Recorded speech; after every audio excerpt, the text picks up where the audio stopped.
guys, welcome to the forecast. Okay, this is the first episode of our podcast, For Honor Journals podcast. We're just kind of gonna go through who we are first. I'm Sam, the host. Who are you? Max. Cool. Yeah. And who are you? I'm Ben. Cool. So I thought it would be great to start with just who we are, what For Honor does, and then we'll jump into the categories and what we're going to talk about today. So if you guys want to jump off with the history of For Honor and how we got to today. Yeah, so For Honor started like with me, Ben, and Charlie. Alex, dude. And Alex as well. There you go. He's not here, it's fine. Yeah. And basically, yeah, we were just all fans of video games, and we had this idea of starting a website / magazine, which kind of talks about the people and places behind them rather than the games themselves. Cool. And yeah, It's kind of like we like the idea of doing storytelling. yeah, like- yeah, So, because obviously we've all grown up with, as you know yourself, like IGN and all the kind of like usual websites, and we kind of felt like it was a nice idea to just do quite like photograph heavy kind of stories that weren't necessarily to do with the games themselves, but maybe creative processes or like people behind them. yeah. It's all about making it more personal, just having a human angle. That was like one of the cornerstones. I think. And with like the pipe dream was to put it in print because photographs and everything, it all looks better on paper. It has a tangible kind of tactile feel and that. And if you guys haven't read the For Honor Journal, there's issue 1 just there. Thoroughly worth the asking price. And It's not bad. I'd say pick one up. Yeah. And then I came on a bit later on. I'm still quite new, but we have formed a tight-knit group, and here we are. So yeah, it's cool. So basically, the forecast, we're just gonna be as personable, and we're just gonna talk freely about stuff. Quite loose categories, and then the idea is to have it as be community focused as possible. So in the future, we're going to be expecting input from you guys, just subjects and all that sort of thing. I wanted to kick off by just kind of saying what have we been playing and thoughts. So yeah, Max, do you want to say what you've been? Yeah, could I just add something as well? Like, please do. this is our first podcast, so there's bound to be some learning hurdles along the Learning way. hurdles, yeah. Thank God you said it. Yeah, so bear with us if any parts, but yeah, let's What have you been keep playing, going. Yeah, so recently I've been playing Deus Ex, man. Actually, me and Ben have been playing. No, I it. just started it. But yeah, I guess that would be an apt one to start with. Yeah. What are your initial thoughts about the game, Ben? I've only done the kind of first tutorial. Well, you don't know the series at all. Do I you? played the original one on the PC, like what? Oh right, okay. a So long you time actually ago now. right. So it's still the same guy. Yeah, it's still It's actually not. it's not. Yeah, it's all about Adam Jensen. I think the original was about JC Denton. I might be getting that wrong, but I think they are different. And also the JC first, Denton does sound like he should be in a new metal band or something like yeah, that. I think the first one was set in like 2077 or something like that. Yeah, And okay. These ones are prequels to that. Oh. They're a lot earlier. So they're what are they, the synth people or whatever they're called? But how it got that bad?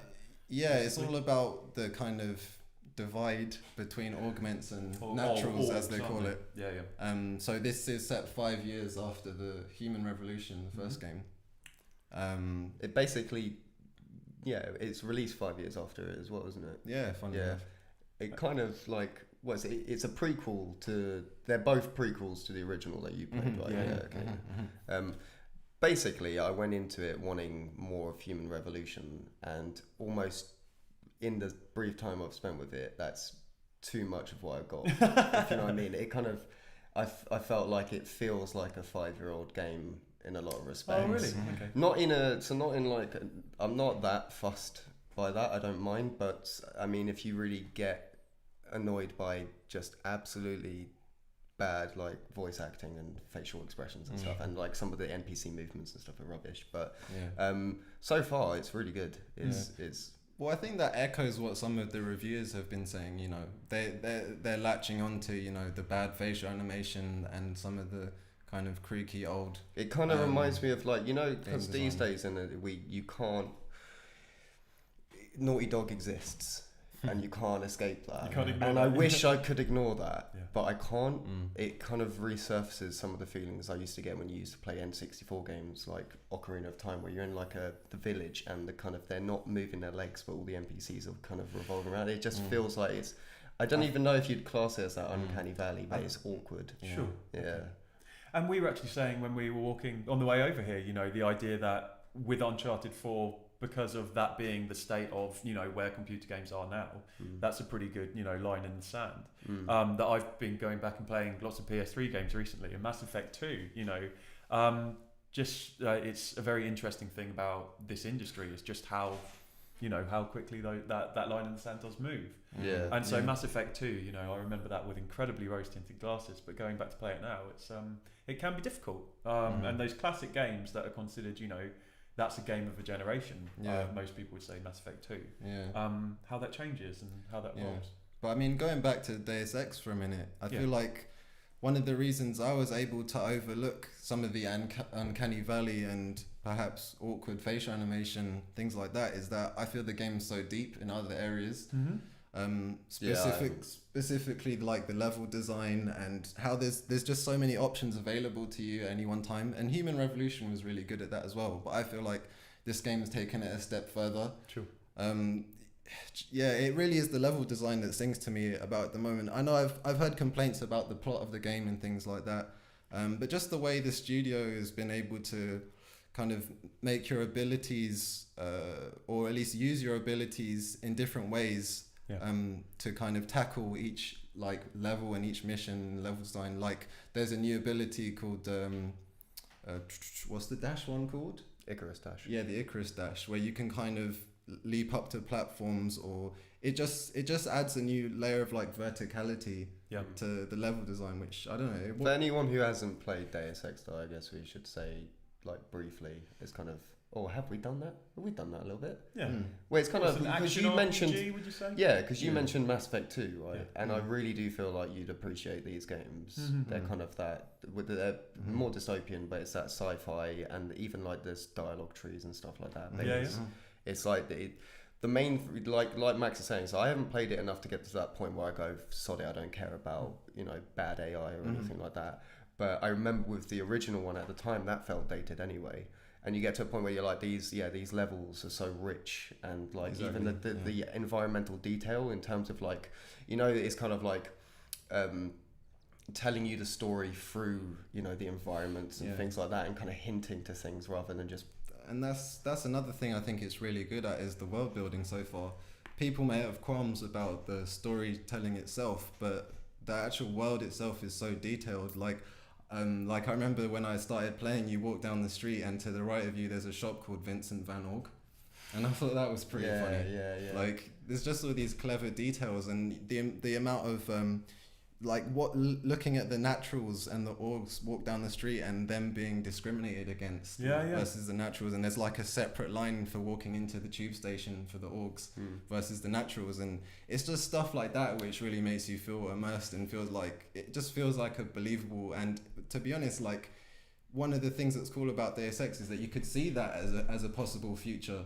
Like it's not so far-fetched as something like your Mass Effect, or so far into the future that you can't relate to it. And I think that speaks of how far, kind of storytelling in games has come, because I'm always slightly hesitant, when these kind of, they can be quite on the nose analogies, be it as you're talking about racial discrimination or whatever it is, but you think that they actually pull that off? It's not bludgeoning you? No, not at all, They do force it. There is that opening bit at the train station where they're trying to forcing on you slightly. I'm not like so far into the game. I've played it for maybe about 10 hours max. Cool. So I can't comment on all of it, but this is just so far. Cool. Okay. It's more of what you would have liked from Human Revolution. Yeah. Kind of thing, I think if you liked Human Revolution, I could probably safely say you'll like this one. Yeah. You might just wish that it had evolved a bit more, perhaps, since that game, considering it's been 5 years.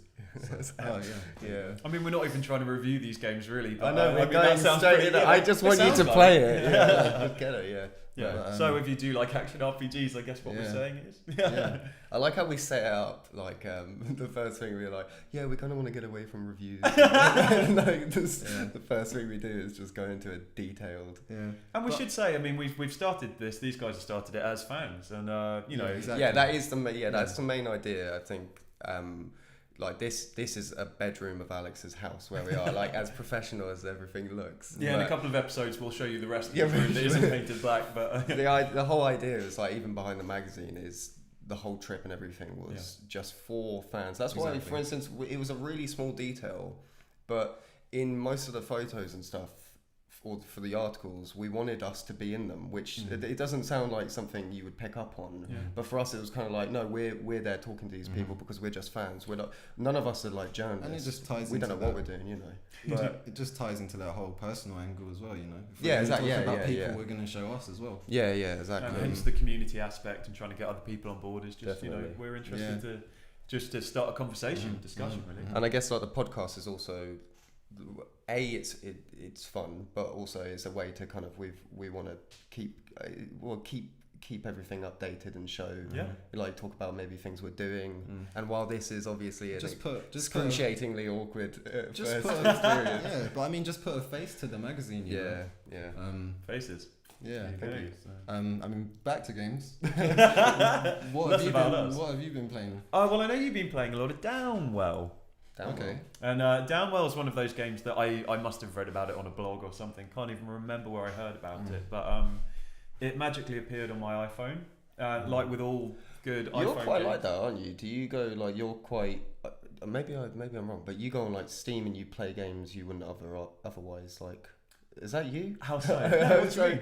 Well, don't you download games you might not otherwise have like considered or heard of? I've certainly tried to. You try, yeah. Just to broaden I my remember you horizons, saying that really. before. No, okay, because this just sounds like an extension of that. Yeah. Okay. I mean, my Always good, background, yeah. lots of. Oh, sorry, go on. No. Well, I was Too busy gonna say, talking it's about always- myself, Max. It's always good to be open to new experiences. So, Well, yeah. That's what I was going to say. Well, Thank you. and computer games, yeah. No, but yeah, no. So Downwell, it's an incredible. Actually, I should have researched. It was just basically almost a one-man project, Right. and it's one of those things where I mean, kind of some people can really turn their noses up at 8-bit aesthetics and kind of very simple. The carrot on the stick. It's a very quick cycle of gameplay. But when it does it as well as Downwell does, it's hard not to really respect it. And the graphics on Downwell, they're literally just white and red on a black background. Oh, wow, okay. But then you realise with Downwell that the dangerous things are red. Right. And What is so- the what is it's the- what is the very So premise of Downwell this game? literally is a dude. He's got gun boots. So you I shoot think with I your know feet. this. Yeah. And yeah. you fall down a well, and it's got maybe 15 levels, and then there's a boss at the I end. do know about this. Yeah. Still haven't killed the boss, but Really? Max and I were talking about trophies the other day, PlayStation trophies, and just I care when I care, but it really I need that hook. Yeah. And when it has that, I mean, you can die in 10 seconds sort of thing if you're playing Yeah. really poorly. But it's nice to kind of that one more go mentality. Yeah. Yeah. sure. 100%. Yeah. And I just recommend Downwell to anyone really. As Ben was saying, like I try and play all sorts of different types of games. It kind of is it like that kind of like trial and error hook, like a Hotline Miami kind of Yeah, addictive? you got It's it. a very Yeah, arcade yeah. style. Yeah, game, very much so. Yeah. And I'm just playing that on my Vita. Awesome. I really want us to big the Vita up as much as we can. Yeah, over the course of this, the but, poor Vita, yeah. Yeah, man. It's hard to see how that thing's been treated. Yeah. I'm not like that in general. I try to play games that sounds like reading. Like I try to read as much as possible. I try to play games that's free, like because obviously the older you get, the less time you have to play them. But I've never been. The amount of indie games and smaller games I've played is quite minimal. Yeah. Yeah, I mean, Inside is definitely. I know you don't want to talk about it just yet, but We might do an inside special, but we all just need to Yeah. get around to actually playing it first. So I've played it, by the way. this guy, yeah. 'cause Well, the- yeah, no, the first 20 minutes is great, but Because like before Deus Ex, I know you want to talk about, but Uncharted 4, Yeah. and then a lot of Overwatch, which I've kind of stopped playing at the moment. But yeah. You stopped playing Overwatch at the moment? yeah, kind of. I don't know. Fizzled out a bit, did it? Or you So, just... I think so. I don't Oh. know. Things got in the way.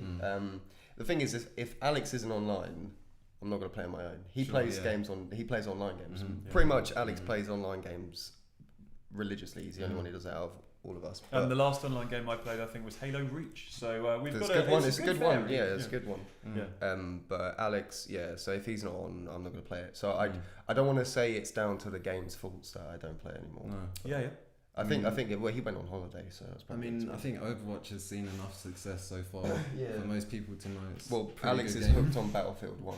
Have you played Battlefield? Have either of you? No, I know haven't the yet. beta exists and people are riding horses, but apart from Yeah, I haven't jumped on yet.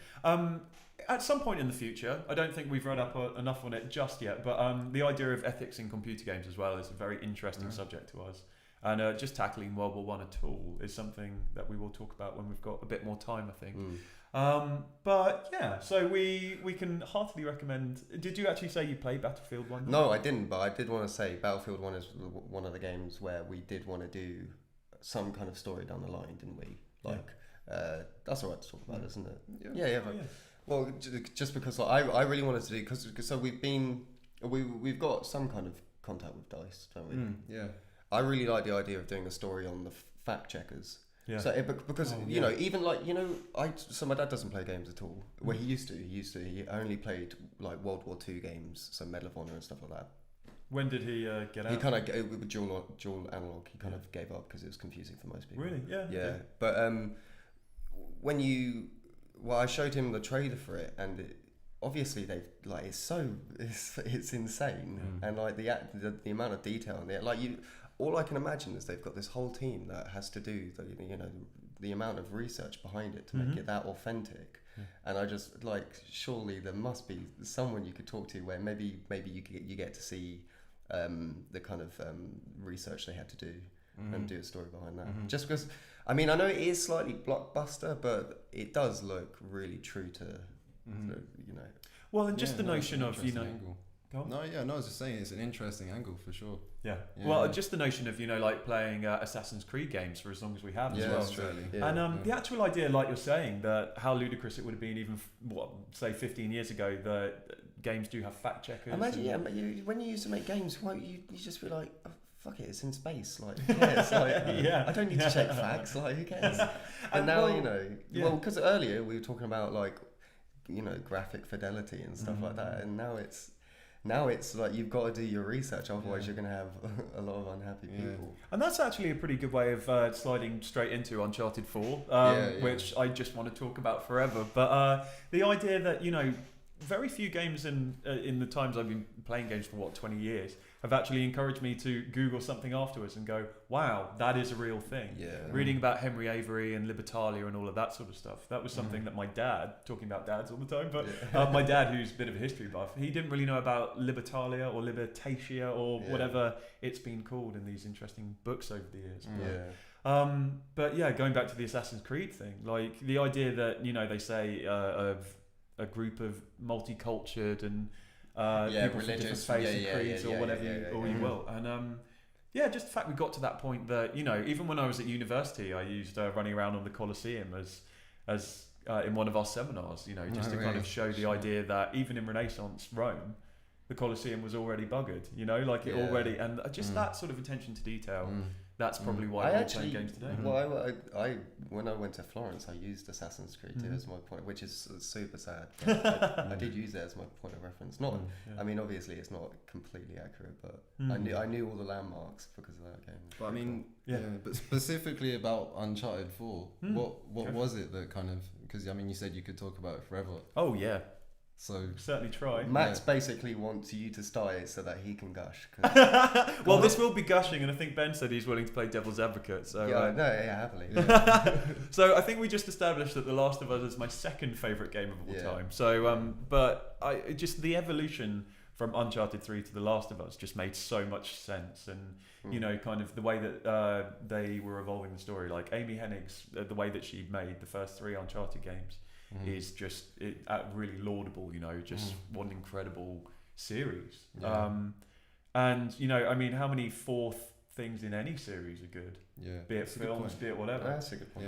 Yeah. Just from a story perspective more than anything, but just how nuanced it all is. And I mean, I was saying to my girlfriend earlier, what really, really caught my attention was in anything I've played or experienced before, for them to just inject such a pivotal, important character as the main character's brother into the story. 4 or 5 games in of your, including the Vita one. Yeah. It felt natural that Sam Drake was there because of how much it affected everybody else. Like Elena, all these characters that have been there since day one.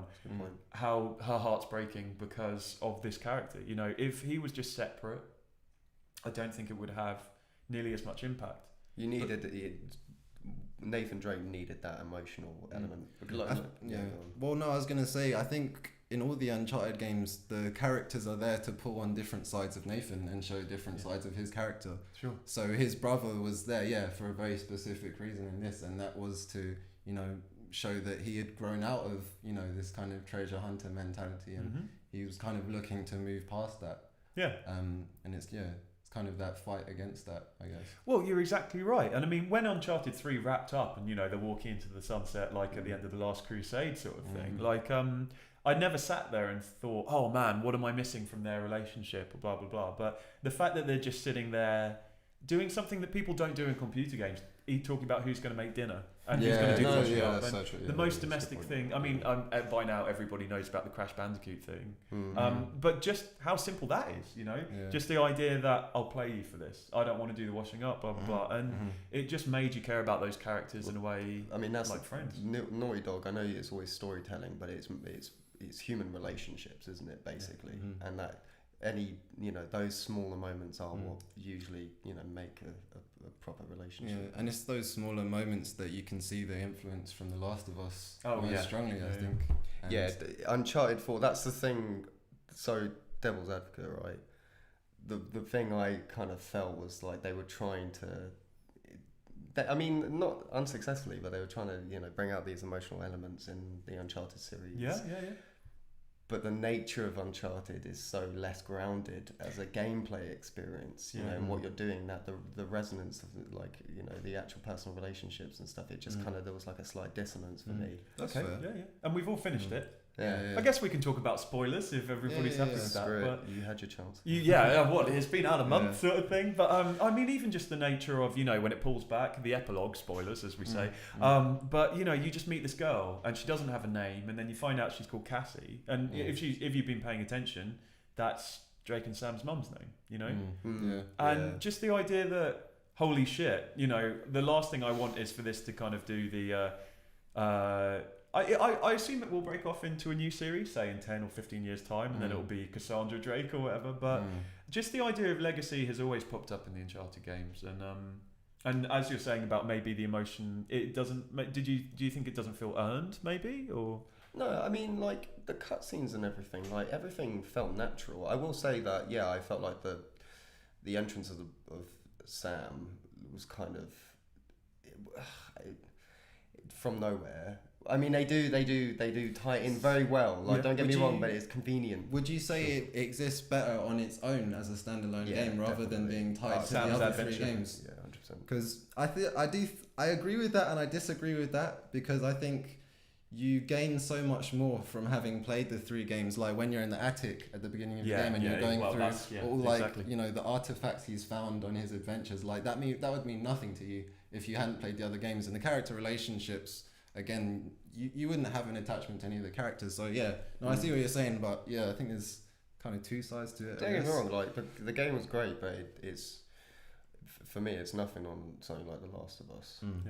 And to be honest, other than that kind of the new narrative elements and stuff, it didn't do that much different from the original 3 for me. Sure. And I mean, the graphics were obviously ridiculously stunning, but then when you present a game that clean and that crisp, when you're doing things like, I just found it so annoying. I know I'm such a nitpick, but when you're sliding down, you do a lot of sliding in this game.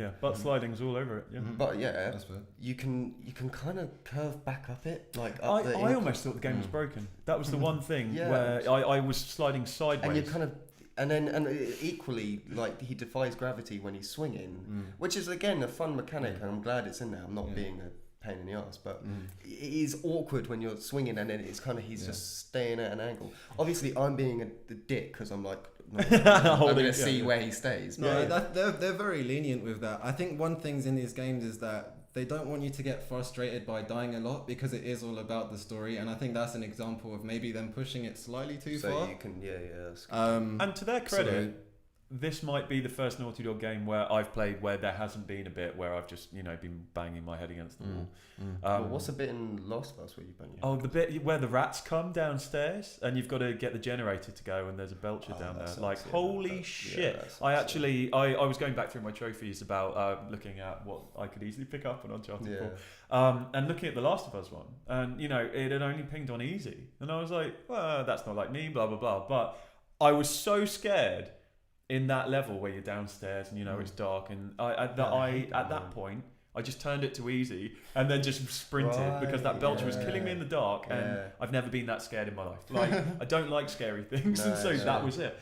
Well, I'll tell you the bit I didn't like in Uncharted 4, probably because I was approaching it wrong, but the bit with all the bodies blowing up, and I didn't know how to not set them off. It felt a bit too video gamey, didn't it? Yeah, and it was I think that bit, like, more than any other part, is a lot less nuanced. Like, one of the things that Uncharted 4 does really well compared to the other three is the combat scenarios, how it opens up and lets you tackle them in different ways. I've got a gripe about those. But that's we'll get onto that in a second. But I think with those mummies, that mummy bit, that's an example of you are forced down this path and it's for cinematic effect or whatever. But I can totally see why that would. Was there a way not to set them off though? No, I don't think so. I think you can roll past them and obviously not get blown up. I got hurt, like every time. I don't know if you can come out of it completely clean. No, okay. But why didn't you go on about the combat? The thing is, it's probably because of the way I approach the game, which is probably the issue with every gripe I've got. It's down to the way I approach it.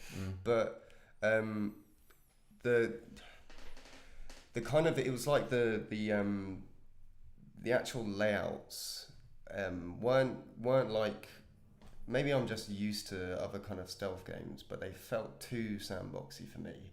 So if I did fuck up, or I always felt like, I mean, maybe that's just good AI, but I never felt like I was in control in those scenarios. And if I did fuck up once, then that was it. And I didn't want to have to feel, because the game is about momentum and it's cinematic, I don't want to start it again. But that's the nature of stealth games.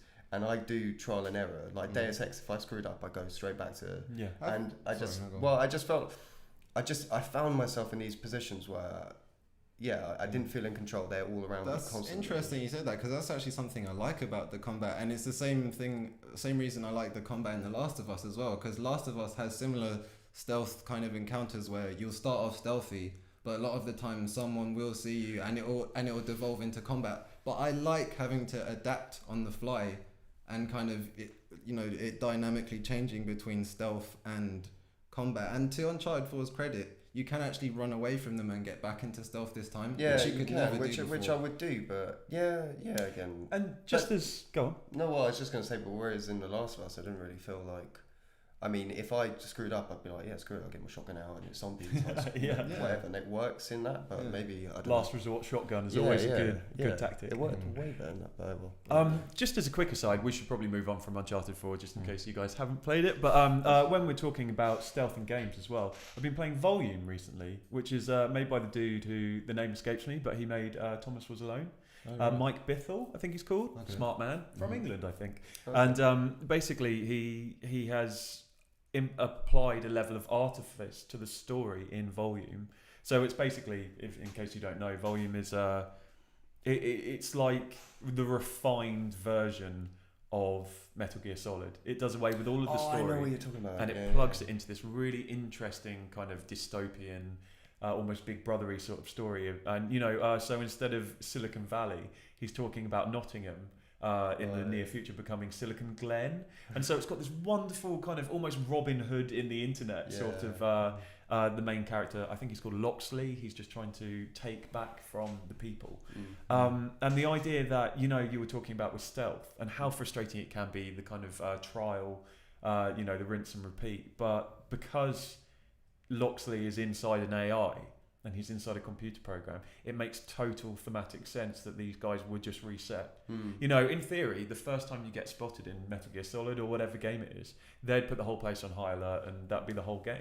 Yeah. And whilst that is very interesting, you know, I think it was Kojima, he once talked about the idea of if you died once in a game, he'd do it so the disc self-destructed or something, you know, like, and just how heavy that... He would do that, though. Yeah, wouldn't he? yeah. He would do that. If someone gave him the option. Past them, yeah. And so, yeah, the idea that it was actually a really smart way within Volume to actually justify these things just going back to their sub-routines, you know?